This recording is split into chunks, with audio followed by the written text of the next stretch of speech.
Hey everybody, this is my criminal evidence and procedures PowerPoint.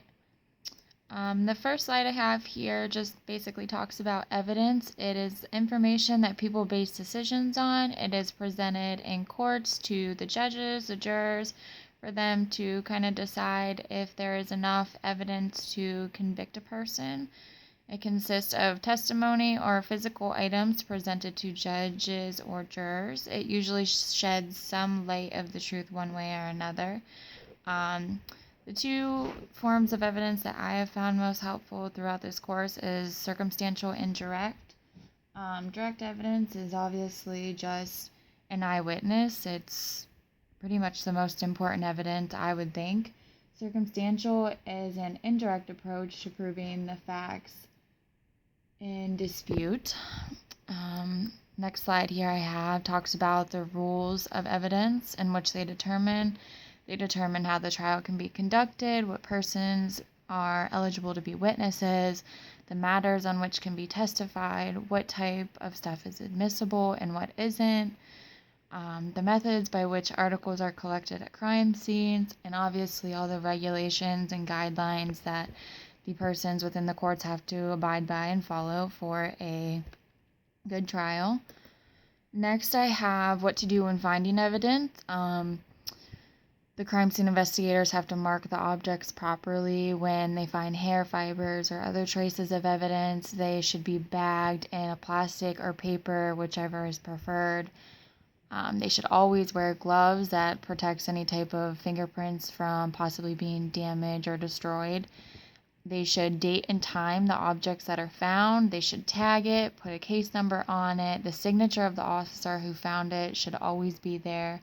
The name of the defendant in which the object was found, and a brief description of the object always helps. Next here I have the different types of evidence. Circumstantial I explain, direct I explain. Physical evidence is most worthy in any trial, I would say. It's the most preferred. It's basically just almost like a fingerprint, or if a gun is found, that's evidence enough to convict somebody. There's also photographic evidence or videos, recordings. Maybe somebody was at the crime scene when it happened, was a bystander, and just had seen it. Those videos can help in court. I have admissibility of evidence must be relevant, on balance, more relevant than unfairly prejudicial. There's otherwise competent or admissible. Must not confuse the jurors. There shouldn't be any evidence that can question. Must be reliable, and credibility definitely matters. You don't want somebody who's a previous felon or a prior felon and they're trying to submit evidence. Privilege relationships. There's husband and wife, parents and children, client, attorney, patient and physician, news reporter and news source, clergy and communicant, and all these privileged relationships are protected under the law.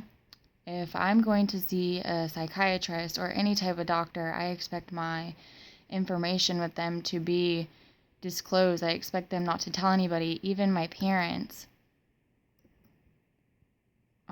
I have here admissions. They must be made willingly, determined by demeanor, act, or even silence. It's crazy to me that somebody could just be silent when a juror or a judge is asking them a question, or an officer of the law has asked them if they have committed a crime, and they just sit in silence, and that could possibly be up for grabs for them to be convicted. So admissions is not only limited to verbal statements, obviously. It can be used as evidence at trial, and there are definitely no hearsay problems. And then the last slide I have here is confessions. Guilt plays a big role in confessions. They must be made freely and voluntarily. A confession is admission of crime itself. They must not be coerced by physical force or pressure.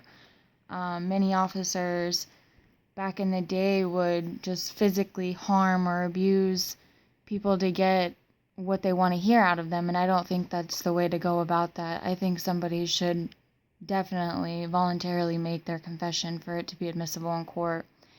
And lastly, confessions can be used as evidence in trial, which will be very helpful. That concludes my PowerPoint.